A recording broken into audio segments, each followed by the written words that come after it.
So today was going to be the day where we heard about Top Gear and what the future would hold for Mr. Jeremy Power Clarkson. And some news has come out, and I wanted to talk about it today, basically because I got a lot of questions on Twitter and Instagram, basically asking what my opinions were for what has happened. So if you want to check out the links in the description, there's going to be a lot of references to a lot of the things I'm going to be talking about today.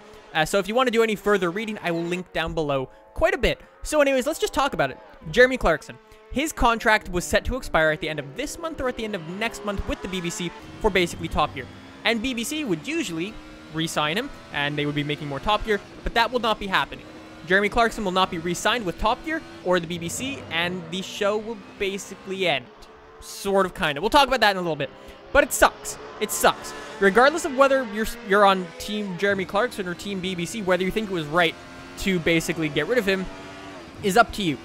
What my opinion is you can't really go around punching people. You can't really go around punching people regardless of who you are. The BBC also made some really, really bad mistakes. They're going to lose out big time. They're going to lose out so much. That trio, Jeremy Clarkson, Richard Hammond, James May, that trio is just worth huge amounts of money. The BBC also handled this whole thing really, really badly. They took so long to actually say anything. All these rumors started coming out. The Jimmy Savile thing, we won't get into that.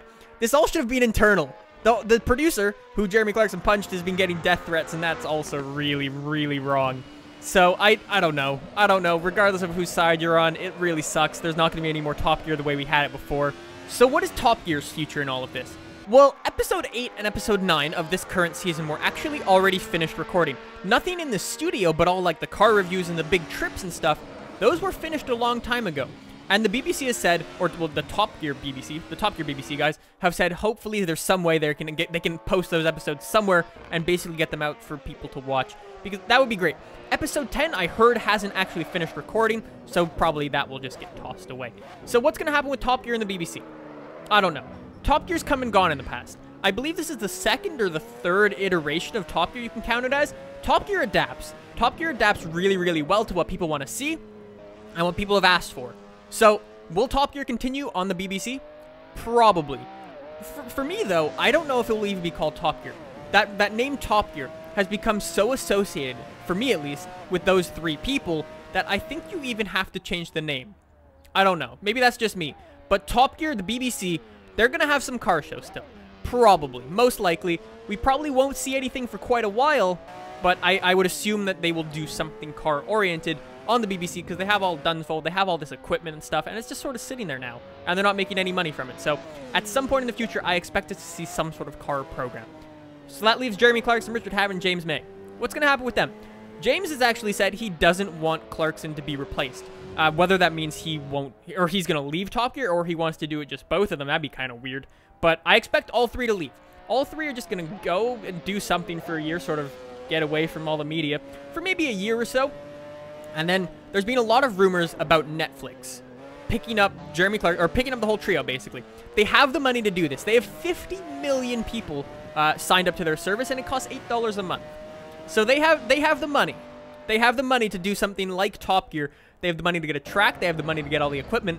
To get those three people together, Netflix could definitely do something like it. They also have no advertisers like that. So yeah, Netflix and Top Gear, or it probably won't be even called Top Gear. BBC probably owns all those names, the Stig, they own the track, everything like that. So there's going to be a lot of changes. There's going to be a hell of a lot of changes to what was Top Gear and what the future holds for Top Gear.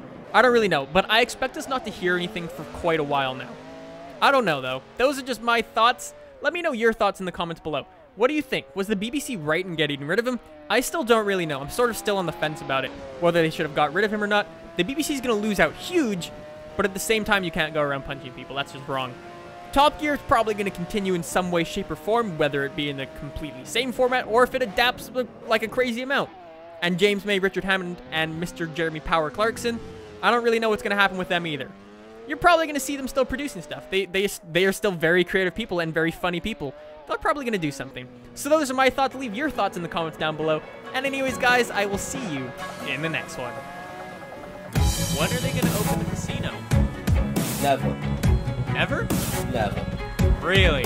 Never. You know what they should do?